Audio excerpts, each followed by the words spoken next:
Hello everyone, welcome to NASCAR News Kid. Today we need to talk about this epic race, an epic evening that unfolded at Atlanta or Echo Park Speedway, whatever you want to call it. The first race on TNT, the first race of the in-season bracket challenge, and a winless streak is snapped in Echo Park Speedway. Who was it? How'd they do it? We'll get to all that in just a moment. Before we get to it, I want to remind you, hit that like button and subscribe if you haven't already. Thank you to all the channel supporters. You guys are the best. Anyway, where do we start? I guess we start at the beginning with Joey Logano picking up the pole. He has one here, so it's no surprise. And he lead until a red flag, actually, for weather, shorter than the Xfinity race where they had to delay the whole start of the race. It was shorter than that, and Logano would lead the field back to green until Cindric, his teammate, would take the lead, and then there's a caution that would end the stage, a huge crash, not as big as the crash we'll talk about in a few moments, but Christopher Bell, Ryan Blaney, Austin Dillon, all involved in the stage 1 ending crash. Bell and Blaney would be out of the race after that. Very, very unfortunate for them. And that would end the stage. Austin Cindric would pick up stage 1. Congratulations to him. Stage 2 would start out clean. Something about these rain delays that gets these drivers where they feel like it's the end of the race. You can't win the race on lap 50 or 60 or 70, but you can sure lose it. And that's what many of these drivers did. They just took it way too far. The outside line checked up, and a ton of contenders are taken out. Joey Logano, Busch, Larson, Cindric, Byron, Hamlin, Briscoe, and others, Chastain, Suarez, but a few others would limp away to the end of the race. Larson and Busch would continue. Tons of contenders, tons of people going for the regular season championship, and that takes out a ton of them. So it seemed like the outside line slow, checked up, and caused the pileup. I've never seen a crash this big ass small mile and a half, though it is configured like a super speedway. I've never seen a crash at Atlanta this big. So a really, really big crash. If you haven't seen it, you definitely have to check it out. Guys made it through. It looked like the All-Star Open. Nemechek, Zane Smith, Eric Jones, Ty Gibbs.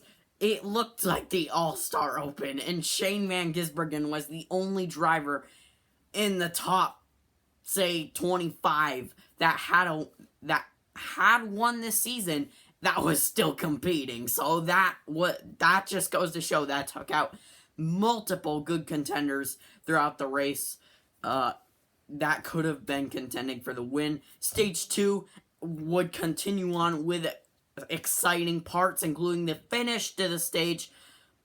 Chase Elliott and Tyler Reddick going after the stage win. Tyler Reddick picks up the stage win by 0.001 seconds. A very, very close stage. Really, really close. And that just goes to show the point that Atlanta is probably the most exciting, if not the most exciting track on the schedule. It is really exciting. You gotta check it out if you haven't checked it out already. And you can make moves all by yourself with a run, go to the inside and take the lead, which was incredible to see. And that would wrap up the race with moves being made. And coming to the final lap, Brad Keselowski was leading. Chase Elliott riding behind him, Alex Bowman, Tyler Reddick, all those drivers riding behind, Ricky Stenhouse even. And they would all be up there contending for the win, but Chase Elliott would make a pass on Keselowski on the last lap and pass him on the backstretch. He's cleared. He's running it into turn 3. Alex Bowman trying to pass Keselowski, slows him down with a side draft, and there's no way Bowman could win from there or Keselowski. It was just showing that Hendrick was gonna win with some car. And they did, and Chase Elliott picks up the win, his first win of the season, his first win since Texas last spring. And he is back. That incredible looking car designed by a kid, even on the front stretch at the end of the race, that is incredible to see. So incredible work by that whole group. And Chase Elliott doing a phenomenal job. Racing was phenomenal at the end of that. Let's go to results here. So Chase Elliott picks up the win, his first win of the season. Brad Keselowski, a strong effort all night. Was up there from the start, started like 6th or something, and stayed up there pretty much all race. So really good job for him, even though he couldn't get the victory and lock himself into the playoffs. Wow, that would have made people mad if he won, because he's outside the top 30 in points. But I wouldn't be bothered at all. But that's just crazy NASCAR fans for you. 3rd for Alex Bowman. Tried to go after it, but just couldn't. It was already too late. But he did lead some laps up front pretty much all night. Made it through the huge crash, so that's a plus. 4th for Tyler Reddick, also a plus. Great job. Led laps. Was up there, won stage 2, so really good job for him, getting some stage points and trying to gain in regular season standings. 5th for Eric Jones, a really good night, decent for him to get through the wreck as well. 6th for Ricky Stenhouse, who was gaining spots pretty much that whole final stage. So really good job for him. 7th for Zane Smith, a really good job for him. He was up there battling for the win, but just fell back. Kind of with all these other cars coming up. 8th for Ty Dillon, really good night for him. Much deserved getting through that wreck. Many of these names. 9th for Chris Buescher, who's up there pushing Keselowski some of the times. A really good job for him. Those RFK forwards were working together, but fell back, and Keselowski did not have the help he needed up there. Even though you didn't really need help to make passes, it was still a very good asset to many teams, having that extra help. 10th for Carson Hocevar, really decent night. He was wrapping that bottom. That is the point that I was trying to make.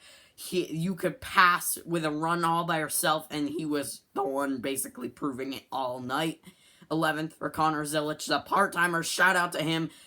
What is this, his 3rd Cup start, and he's in 11th, gets through a wreck. Incredible job. That is a really good accomplishment, getting through a huge wreck that many contenders got into. So, really good job for him. 12th for AJ Allmendinger, the road course ringer, is back on his super speedway strengths. He finished 12th, so really good, decent night for him.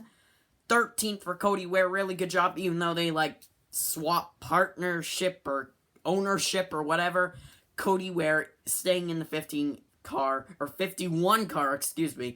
finishes 13th, so really good showing for them. 14th for Ty Gibbs, a really good showing for him, was actually up there in that Sonic pickle car. Really cool paint scheme by that. 15th for Ryan Preece. Also was up there, was involved in the huge pileup, but got through and limped home. Some notables here. Shout out to BJ McLeod in 16th position.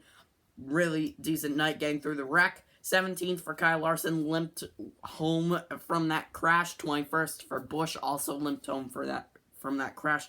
22nd for Wallace, was really quiet all night, really.